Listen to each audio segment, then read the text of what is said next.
The idea of God has been with humanity for as long as we've had the ability to tell stories. Across continents and centuries, people have shaped and reshaped the concept into countless forms. A divine ruler, a loving father, a cosmic architect, an invisible judge. Despite the variations, they all share the same core claim, that somewhere beyond the limits of our senses, there is a conscious mind governing reality. But when you strip away tradition, cultural reinforcement, and inherited beliefs, what you find is that this God hypothesis is, at its heart, a cognitive illusion, one born not from evidence, but from the quirks of the human brain. Humans are pattern-seeking machines. We can't help it. It's a survival tool built deep into our wiring. Our ancestors survived because they noticed connections. Rustling in the bushes might mean a predator. Dark clouds often meant rain.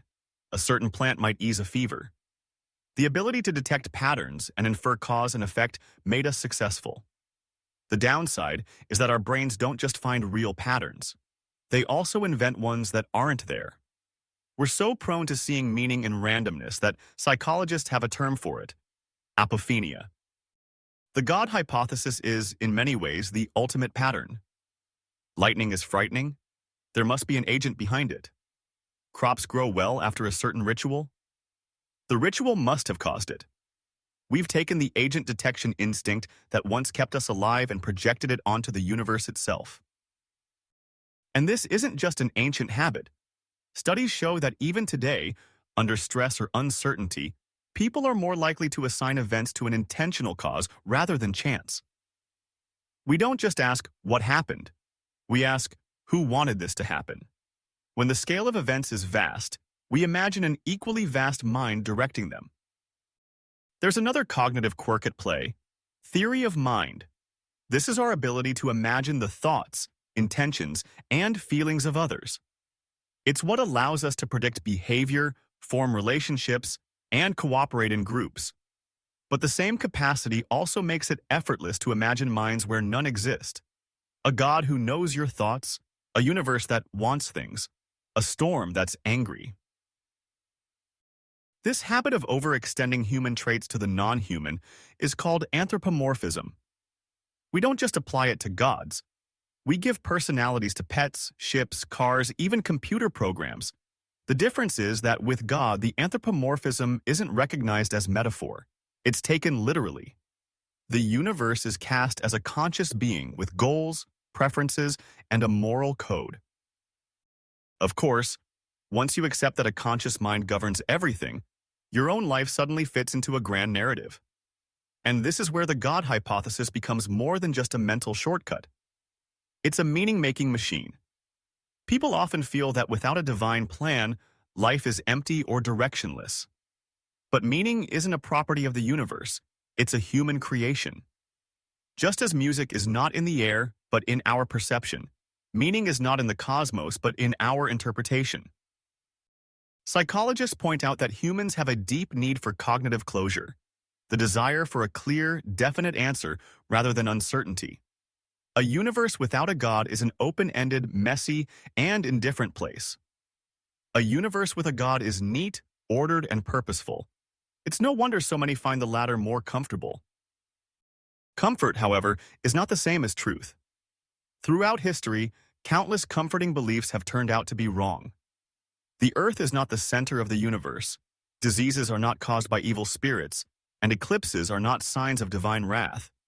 In each case, evidence replaced myth. But with God, the hypothesis is structured in such a way that it can survive any challenge. The problem is testability. In science, a hypothesis has to make predictions that could, in theory, be proven wrong. If your idea can bend to fit any possible outcome, good things are proof of God's love, bad things are proof of God's mysterious plan, then it isn't really a testable hypothesis at all. It's a closed system, and closed systems are immune to evidence. Another reason the God hypothesis persists is its social utility. In ancient societies, belief in gods wasn't just about explaining the unknown, it was about enforcing moral behavior. If people believed an invisible authority was watching their every move, they were more likely to follow the rules. The notion of divine surveillance created social order without the need for constant human policing. Even now, experiments have shown that simply placing a picture of eyes in a public space increases honest behavior. The God idea works in a similar way, except it scales infinitely. But just because a belief serves a function doesn't make it true. A placebo can make someone feel better without curing the disease. The belief might work, but the reason given for why it works can be entirely false. The persistence of the God hypothesis also owes much to cultural momentum.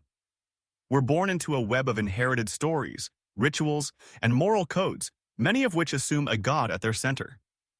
These traditions are repeated in families, reinforced in communities, and woven into art, law, and education. Breaking from them isn't just an intellectual act, it's often a social and emotional rupture. Then there's the asymmetry of doubt. Questioning the God hypothesis carries higher social costs than accepting it.